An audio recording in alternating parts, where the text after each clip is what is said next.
Bonjour, je suis Annie Lobé, journaliste scientifique, et je voulais vous montrer les champs magnétiques émis par deux types d'ampoules disponibles sur le marché, les ampoules à incandescence et les ampoules basse consommation.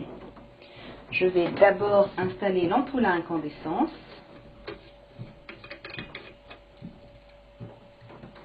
Pour réaliser la mesure, j'utilise le Gauss-mètre de Monitor Industries, qui mesure le champ magnétique de 50 Hz. Il est composé d'un cadran, que voici, et d'une boucle qui sert de capteur. Le champ magnétique à l'horizontale dans cette pièce est de 0,1 milligauss. Autour de l'ampoule éteinte, il reste le même, ce qui signifie qu'elle n'émet pas. Si maintenant je l'allume avec un interrupteur situé à mon pied,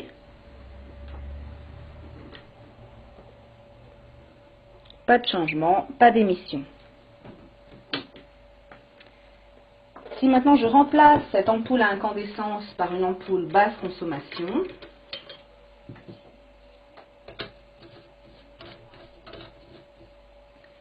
que se passe-t-il?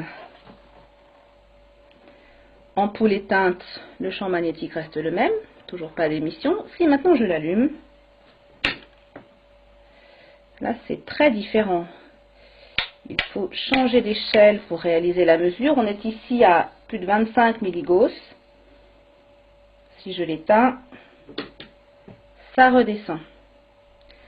Toutes les ampoules basse consommation émettent des champs magnétiques. Voici les résultats de mesure que j'ai effectués au salon Bio Marjolaine en novembre 2008. Il y avait 3 stands qui proposaient ces ampoules, l'essentiel, Interlux et Bien-être matériaux.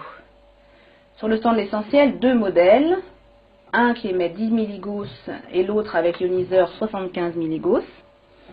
Sur le stand Interlux, un modèle qui émet 50 milligauss. Et sur le stand Bien-être matériaux, 2 modèles, dont l'un, soi-disant blindé anti-radiation, émet 125 milligauss et le modèle non blindé 150 milligauss. Pourquoi l'émission de champs magnétiques par ces ampoules basse consommation est-elle un problème? Eh bien parce que ces champs magnétiques ont été classés parmi les cancérogènes possibles par l'Organisation mondiale de la santé et l'Agence internationale de recherche sur le cancer qui a publié en 2002 une monographie sur les champs électriques et magnétiques qui se concluait par la phrase suivante: les champs électromagnétiques de fréquence extrêmement basse sont des cancérogènes possibles pour l'homme. Groupe 2B. Vous voyez, c'est écrit en anglais. Ce document n'a été publié malheureusement qu'en anglais. Ce qui a été publié en français, c'est une autre information sur ces ampoules, le fait qu'elles contiennent du mercure. Publié depuis octobre 2003 par Environnement Magazine, dans un hors-série qui contenait un article sur ces ampoules, qui incitait à consommer ces ampoules, mais se concluait quand même par la phrase suivante: seul bémol, elles contiennent un peu de mercure, un métal toxique, et doivent donc être jetées en tant que déchets dangereux. Le fait qu'elles contiennent du mercure pose également problème quand vous cassez par inadvertance une ampoule chez vous. Donc elles émettent des basses fréquences, elles contiennent du mercure et elles émettent également des radiofréquences, ces ampoules. Voici les résultats de mesures effectués par le CRIREM, le Centre de recherche et d'information indépendante sur les rayonnements électromagnétiques. Pierre Leruse a mesuré des radiofréquences jusqu'à 200 volts par mètre, alors que la valeur limite en vigueur est de 27 volts par mètre. Ce qui signifie que ces ampoules ne sont même pas réglementaires. J'avais publié un article dans Pratique de santé le 15 juillet 2008, un article que vous pouvez d'ailleurs lire sur le site Santé Publique Édition. La source de cet article, c'était ça: les cahiers techniques numéro 205, l'alimentation des circuits d'éclairage, rédigé par 2 ingénieurs de Schneider Electric,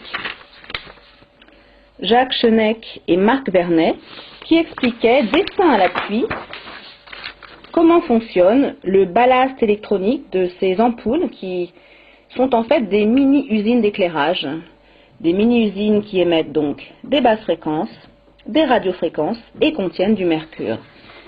Si vous voulez trouver des solutions éclairage, vous pouvez vous reporter au livre La Fée électricité, qui contient un chapitre, le numéro 14, consacré aux éclairages. Cela vous permettra d'éviter de grands problèmes. Quel genre de problème? Eh bien, pour conclure, permettez-moi de vous livrer deux informations. J'avais effectué en 2001 un voyage de presse en Guadeloupe, qui avait donné lieu à la publication d'un article, dans lequel j'avais écrit « EDF et l'ADEME ont engagé conjointement, au début des années 90, une opération de grande envergure sur les lampes basse consommation.